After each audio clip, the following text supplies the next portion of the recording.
Let's talk about Mahomes' very nice new mansion and Justyn Ross training there with him continuing to impress, the arrest of Chiefsaholic, Kadarius Toney being a trolling menace to social media society and attempting to figure out if he's taking things too far or not. But first, how about those?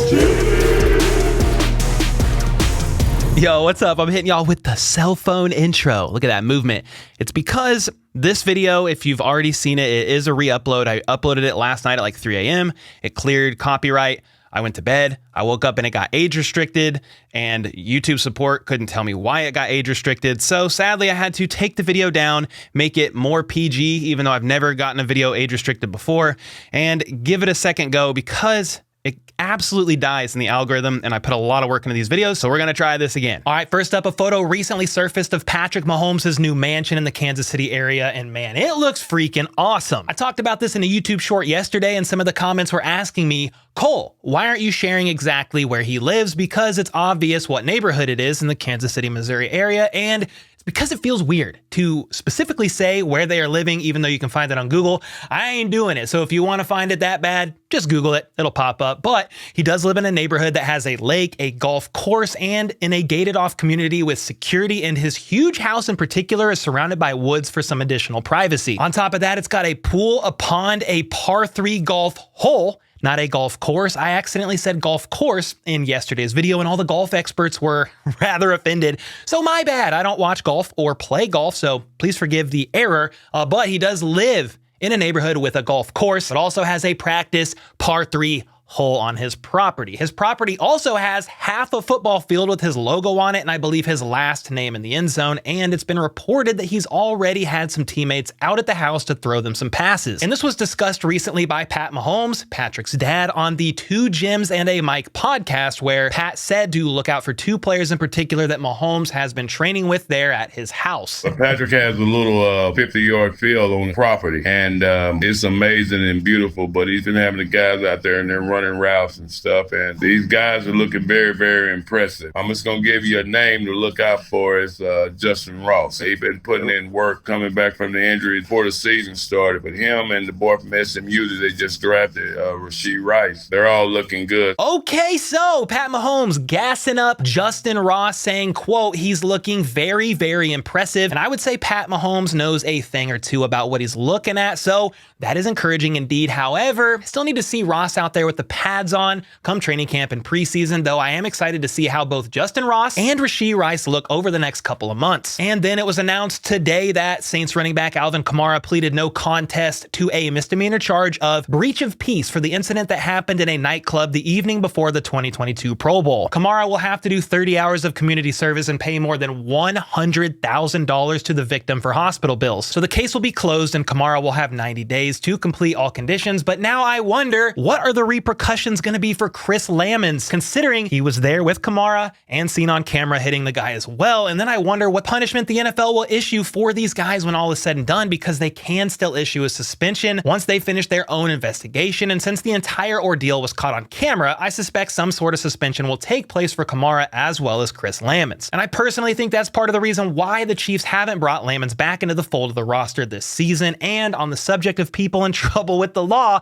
it's worth noting that the super fan turned fugitive bank robber Chiefsaholic, aka Xavier Babudar, was arrested last Friday by the FBI in California and is facing charges of potentially robbing 6 banks, attempting to rob at least 2 others, and then trying to launder the $850,000 or so he stole through various casinos and bank accounts. And a 31-page affidavit became publicly available as well, where they reveal these conclusions were reached by tracking his phone's location in these dates and times. And guess what? Xavier was in the area of these banks when they got robbed. Surprise! The FBI was also able to match the masks and gloves worn during these robberies to the gloves and masks that they found in his car. It is truly a crazy story, and if you want to know more about it, definitely check out the video right here that I dropped yesterday covering the situation in much more detail. And from here, I want to talk about Joe Burrow's response to the Pat Who That's Who back and forth, as well as look at Kadarius Toney continuing to go wild on social media and more. But first, I'm excited to let you you all know that today's video is sponsored by Underdog Fantasy, the best and easiest place to play fantasy sports. And the reason why I'm so excited about this announcement is because Underdog is the official fantasy sports company of my channel for the entire 2023 NFL season. And as someone who is relatively new to fantasy sports, Underdog has been a breeze to work with, both on their website as well as their app. Their app is absolutely fantastic. I've already got my team drafted for Best Ball Mania 4, Underdog's biggest contest ever, which is a no-stress season-long draft with no waivers, trades, or lineup setting for your shot at $15 million in total prizes and a first-place prize of $3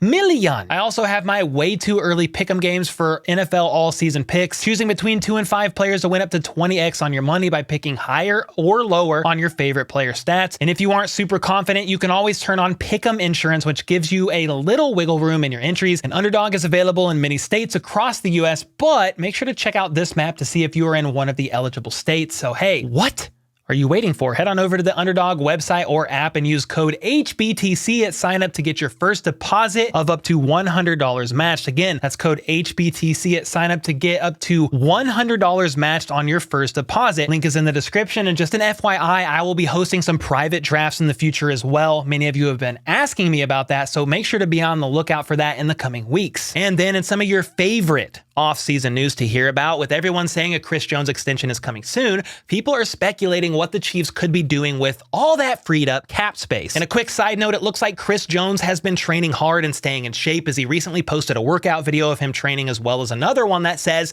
another day closer. And while he probably just means one day closer to the season starting, I'm sure many of you, like me, are hoping that it means one day closer to getting that extension done. Anyway, with the extension probably happening very soon, many are speculating that the Chiefs will make an offer to DeAndre Hopkins, and Trey Wingo weighed on this himself today, saying that the reason D-Hop hasn't yet signed elsewhere is clearly because he's hoping a team like the Chiefs makes him an offer. If you're DeAndre Hopkins and you want to go somewhere else besides Kansas City, why aren't you there already? Why haven't you signed? You've taken visits, you've had offers.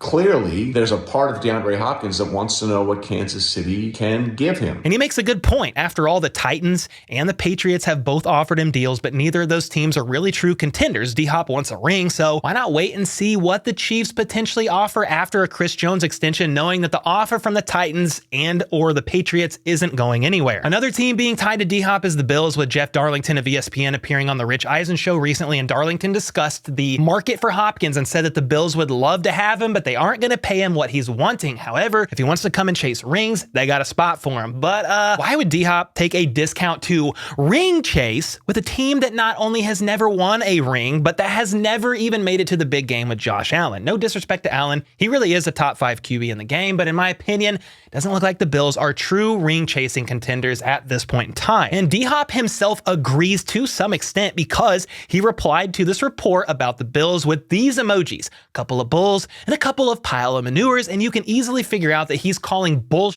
on the whole ordeal. Next up, Joe Burrow was recently featured in an article on Complex and was asked about the Pat who, that's who slight back and forth that went down between Jamar Chase and Patrick Mahomes, and Burrow was asked this: "It's clear Jamar has trust and belief in you. He recently called you the best player in the NFL," which led to Patrick Mahomes responding at the Chiefs ring ceremony and Travis Kelce responding as well. Did you pay any mind to that? And if so, what was your reaction? Well, first off, Complex, the question is simply inaccurate. Nobody cares that Chase is riding for his QB and thinks Burrow's the best in the league. The issue was because Jamar pretended to not know who Mahomes was, which was taken to be a bit disrespectful. Either way though, Burrow's response was classy per usual, when all he responded saying was, quote, "The best thing about this is it's all settled on the field, so we will see them in December, and I am completely fine with that response. Let's settle it on the field." I mean, I'm not going to be settling on the field. I'm going to be, right here calling the game. Anyway, for some reason, Chiefs fans do not like Burrow for one reason or another, but I personally have nothing but respect for the guy and cannot wait to see the next matchup, which sadly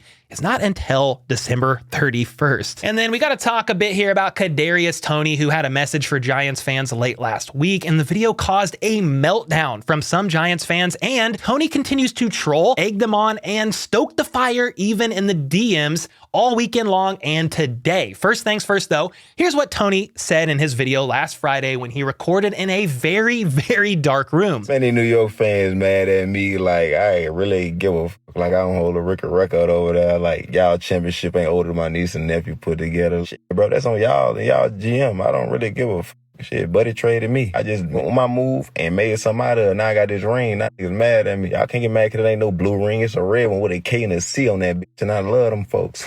And you know what? I don't even mind this video, to be honest. It was pretty funny, especially the part about his niece and nephew being older than the Giants' last championship, even if you combined their ages, that little savage. And the rookie record he was talking about was week 5 against the Cowboys when Tony caught 10 passes for 189 yards, setting a new single-game franchise rookie record. But things did not end there because this whole ordeal is a constant vicious cycle. Tony and Giants fans were at odds in New York, with many accusing him of faking injury, not knowing the playbook, being lazy, and all kinds of other stuff that Tony did not like at all, which is why I talked about him seeming to care a bit too much about what fans thought of him way back when the Chiefs initially traded for him. And this screenshot surfaced of Tony DMing a Giants fan after they told him to quit crying and being petty on social media. And Tony obviously did not appreciate that, so he then proceeded to let the guy know he had no money and needs to shut his mouth while he tweets from a couch that isn't even his own. And the back and forth has kept going between Tony and Giants fans throughout the month, with the hornet's nest getting stirred back up a few weeks ago when Tony said he was going to wear his new Super Bowl ring around New York on his middle finger, and that once again caused Giants fans to go crazy. Then Tony makes the video he made last Friday or so with him in the dark room. Giants fans then go even crazier. Then Tony starts responding to the people going crazy and insulting him, commenting on statuses, DMing multiple people, cussing them out, telling this guy to send Addy or to pull up or shut up, telling this lady she needs lipo, or this guy to let him know he was speaking wrong about him. He doesn't give an F about Dayball or the fans. And I actually just found 2 more people he was DMing with, cussing them out on voice messages in their own Twitter DMs. He then told Giants fans in a now deleted tweet that they are too worried about him and says to worry instead about Saquon signing his deal. He even then said, if you can't handle the heat, stay out the kitchen today on an Instagram story, and then tweeted out, my apologies, I got hacked, which of course some people actually thought this was a serious tweet and saying, nah, you can't backtrack now, it's too late. But dude, he was clearly continuing to troll and egg them on. Now, after all this went down, and is probably still going down as I'm recording this video, the reaction on social media was pretty mixed around the kingdom. Many Chiefs fans are saying Tony's doing nothing wrong. He's just responding to idiots who are being disrespectful and calling them out for being just that. And on one side of the coin, I do get that to an extent. After all, when you look at what some of these people are saying about Tony, such as saying they wasted a first-round pick on his bum ass. This guy said Tony couldn't be trusted as he didn't know the playbook.